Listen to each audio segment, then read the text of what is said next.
Please subscribe Telugu 7 Media.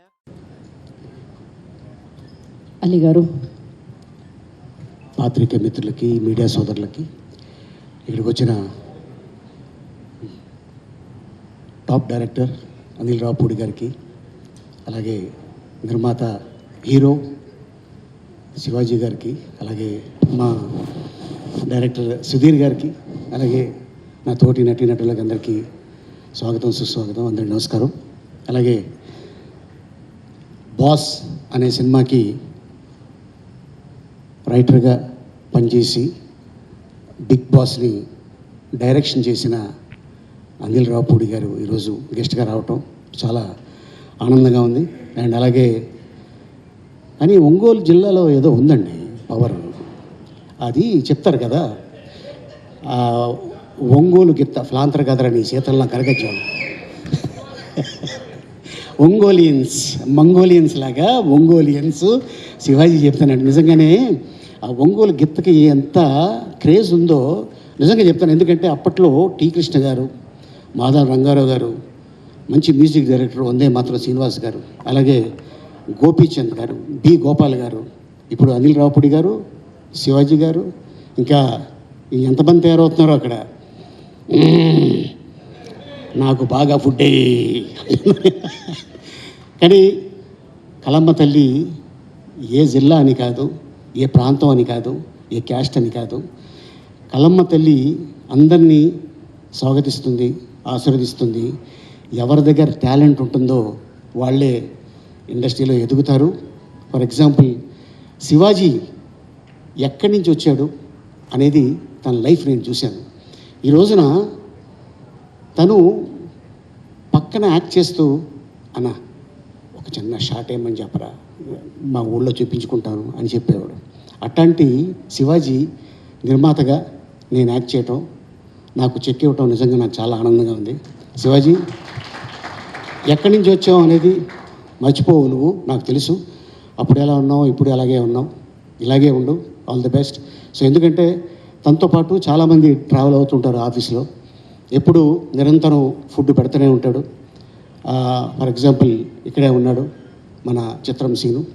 Yes, so అందరినీ నా వాళ్ళు అనుకున్న వాళ్ళందరినీ పిలిచి వేషాలు ఇస్తుంటాడు. వాళ్ళకి తనకు తోచింది అంటే మరీ వాళ్ళు అనుకున్న అమౌంట్ ఇవ్వకపోయినా ఎంతో కొంత అమౌంట్ ఇచ్చి వాళ్ళని సాటిస్ఫై చేస్తాడు. That is great thing. And Sudheer విషయంలో చెప్పాలంటే first time debut film, and all the best Sudheer. ఎందుకంటే నేను చాలామంది ఆల్మోస్ట్ నేను యాక్ట్ చేసిన సినిమాలు ఫిగర్ నేను చెప్పుకోను, కానీ చాలామంది డైరెక్టర్లను చూసా. ఆల్మోస్ట్ ఇంకో 2 years పోతే ఇండస్ట్రీకి వచ్చి 50 సంవత్సరాలు అవుతుంది.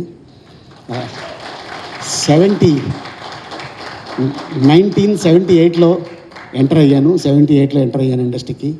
అదే వీడిని చూస్తుంటే, రోహన్ని చూస్తుంటే నా చిన్నతనం గుర్తుకు వస్తుంటుంది. డ్రామా జూనియర్స్ ఆల్మోస్ట్ ఒక 6 or 7 నీకు 6 years ఉంటాయా, 5 1 year ఎక్స్ట్రా చెప్పా, సారీ ఏమనుకోకు. 5 years. వీడికి సెకండ్ ప్రైజ్ వచ్చింది రాత్రి 1 గంటకి. నాకొద్దు, నాకు అదే కావాలి ఫస్ట్ ప్రైజ్ అనుకొని తీసుకుని వెళ్ళిపోతున్నాడు. వాళ్ళమ్మ ఎవరే వాళ్ళ అమ్మ, మీ అమ్మగారు వచ్చారా, ఏమో ఎక్కడ ఉన్నారు, మీకు గుర్తుందా, అరే అలా తీసుకోకూడదురా అని చెప్తే ఈడు రాత్రి 1 గంటకి నేను కప్పు నన్ను తీసుకొని స్టూడియో బయటికి వెళ్ళిపోయాడు. మళ్ళీ అని లాక్కొచ్చి అది కాదని చెప్పి ఆడికి ఒక స్వీట్ బాక్స్ ఇచ్చి, మళ్ళీ ఒక చాక్లెట్ బాక్స్ ఇచ్చి సెకండ్ ప్రైజ్ ఇచ్చాను. కానీ అప్పుడే అనుకున్నా ఆడు నిజంగా చాలా పెద్ద యాక్టర్ అవుతాడని ఎందుకో నాకు అనిపించింది. మరి ఈ రోజున 90s సినిమా, ఎస్, అందులోనే ఫాదరు చనిపోయాడు అనుకోని సంప్రదాయని సొత్తిని సొత్తపు అని వస్తుంటే భలే ఉండేది అనుకున్నా. కట్ చేస్తే అదే టైటిల్ తోటి ఈ రోజున శివాజీ నిర్మాతగా ఈటీవీ విన్నోళ్ళు ఆశీర్వాదంతో ఆ సినిమా తీస్తాడని అనుకోలేదు. అండ్ లయ, సో స్వయంవరం, సో ఫస్ట్ తనతో మేము జర్నీ చేసాం. అండ్ ఈ రోజున మళ్ళీ తనకి చక్కగా పెళ్ళి అమెరికా వెళ్ళి 2 పిల్లలు, మీ అమ్మాయి కూడా త్వరలోనే హీరోయిన్గా చూస్తాయేమో అనుకుంటున్నాం. అండ్ నువ్వే హీరోయిన్గా ఉన్నావు, మీ అమ్మాయి కూడా హీరోయిన్, అదేంటో. కానీ మీకు ఏం తింటారు, మీరు ఏమైనా తినేది ఏమైనా ఉందా అంటే నన్ను కూడా చాలామంది అడుగుతారు మీరు ఏం తింటారండి అని. నేను చెప్తాను నేనేం తింటాను. And Shivaji all the best. And director గురించి చెప్పాలంటే ఫస్ట్ డే రూమ్లోకి ఎంటర్ అయ్యి నా క్యారెక్టర్ చెప్పాడు ఆయన, సార్ ఇది సార్ ఇలా అనుకుంటున్నాను, ఓకే డన్ అని చెప్పి షూటింగ్కి వెళ్ళాం. ఎంత క్లారిటీగా ఉన్నాడంటే నిజంగానే డెఫినెట్గా ఇది హిట్ అయ్యింది అంటే first I appreciate director, then I appreciate తన్ని నమ్ముకున్న శివాజీని.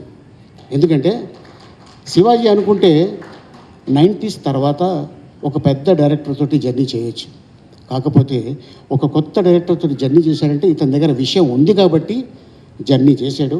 సో డెఫినెట్గా శివాజీ అండ్ సుధీర్ డెఫినెట్గా ఇది నేను చెప్తున్నాను కదా, హిట్ అయితే ఇండస్ట్రీ నిన్ను భుజాల మీద మోస్తుంది. All the best and thank you so much Shivaji, all the best. ఇది పెద్ద హిట్ అవ్వాలని భగవంతుని మనస్ఫూర్తిగా కోరుకుంటున్నాను. All the best. అండ్ అలాగే ఇది సక్సెస్ మీట్ రోజున ఒక అద్భుతమైన విషయం నేను చెప్తాను. ఈ పాయా సాంగ్ నేను సరదాగా పాడుతుంటే, అన్న ఏంటన్నా ఈ పాయ ఏంటి అన్నాడు. లేదురా ఇది ఓల్డ్ సిటీలో ఒక అతను ఉంటాడు షాబుద్దీన్ అని, అతను ఒక పాట పాడాడు, అది ఎందుకో సరదాగా పాడుతూ ఉంటాను నేనంటే, ఇది హిందీలో ఫలానా జార్జిబూష ఆయా, హైదరాబాద్కు ఆయా పాయా హాయా గాయా అని ఇలా పాడుతుంటే, అన్న అతను ఉన్నాడా అన్నాడు. అరే ఉన్నాడు బాబు అని చెప్పి ఇమ్మీడియట్గా అతన్ని పిలిచి హిందీ పాటని తెలుగులో తను దగ్గరుండి రాయించి తెలంగాణ యాసలో భాషలో అండ్ మ్యూజిక్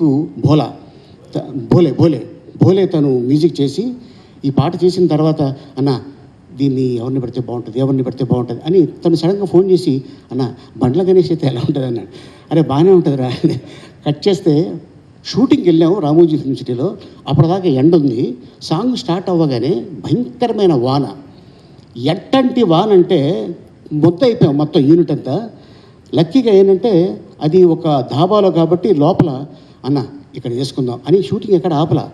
2 daysలో మీరు చెప్తే నంబర్, ఈ పాట అంతా 2 daysలో dance master and director and producer ముగ్గురు అనుకొని టక తీశారు. కానీ పాట రిలీజ్ అయిన తర్వాత ఇప్పుడు రీసెంట్గా జస్ట్ 2 days అవుతుంది నేను దుబాయ్ నుంచి వచ్చి, మా కజిన్ వాళ్ళు చిన్న పాప 2 years కూడా కాల, ఆ పాపకి ఈ పాయ పాట వేస్తేనే అండం తింటుందంట. అన్న ఏంటన్నా ఈ దీంట్లో మ్యాజిక్ ఏంటన్నా అన్నాడు. అరే మీ అమ్మాయి పాయ తింటలేదు కదా, భోజనంగా తింటుంది, అది ఏరా పాట ఏరా అన్న. ఎస్. సో అట్టాగే మొన్న రిలీజ్ అయిన సినిమా బిగ్ బాస్ గారిది, మనశంకర వరప్రసాద్, మీసాల పిల్ల. అసలు అది మామూలు విషయం కాదు. మీసాల పిల్ల అంటే ఇలాగే ఉంటారు. ఎస్. సో డెఫినెట్గా అండ్ ఆ పాటలో ఎంత పవర్ ఉన్నది అంతే పవరు ఈ పాయా పాటలో. And all the best Shivaji and director. Thank you so much sir. సాంప్రదాయని సుప్పిని శుద్ధ పూసిని అంటే ఎస్ వస్తుంది, ట్రిపుల్ ఎస్ పెట్టాం. సో ట్రిపుల్ ఎస్ మూమెంట్ అంటే మీరు ఏం చెప్తారు సార్? ఇప్పుడు ఇది RRR, దాని తర్వాత ట్రిపుల్ ఎస్ ఎంత క్రేజ్ వచ్చిందో ఈ ట్రిపుల్ ఎస్కి అంత క్రేజ్ వస్తుంది సినిమా రిలీజ్ అయిన తర్వాత. రైట్. అండ్ ఇంకొకరు కూడా మేము ఇప్పుడు జస్ట్ ఇందాకే మొదలు పెట్టాం సార్ ఈ ఆచారాన్ని. ఎవరు వేదిక మీదకి వచ్చి మాట్లాడినా మీరు ఇందాక మాట్లాడారే పాయ, దానికి స్టెప్ వేసే వెళ్తున్నారు సార్. ఫస్ట్ స్టెప్లు వేసుకుంటూ పైకి వస్తున్నారు, ఆ స్టెప్ వేసిన తర్వాత స్టెప్పులు దిక్కుంటూ కిందకి వెళ్తున్నారు సార్. లేదు సార్, ఆ పాట ప్లే చేస్తాం అనమాట మేము. కావాలంటే మీకోసం మేము మా ఇన్ హౌస్ కొరియోగ్రాఫర్ రోహన్ని మళ్ళీ ఒకసారి, రోహన్ నువ్వు కావాల్సిందే ఇక్కడికి, రావాల్సిందే ఇక్కడికి, మోస్ట్ వాంటెడ్.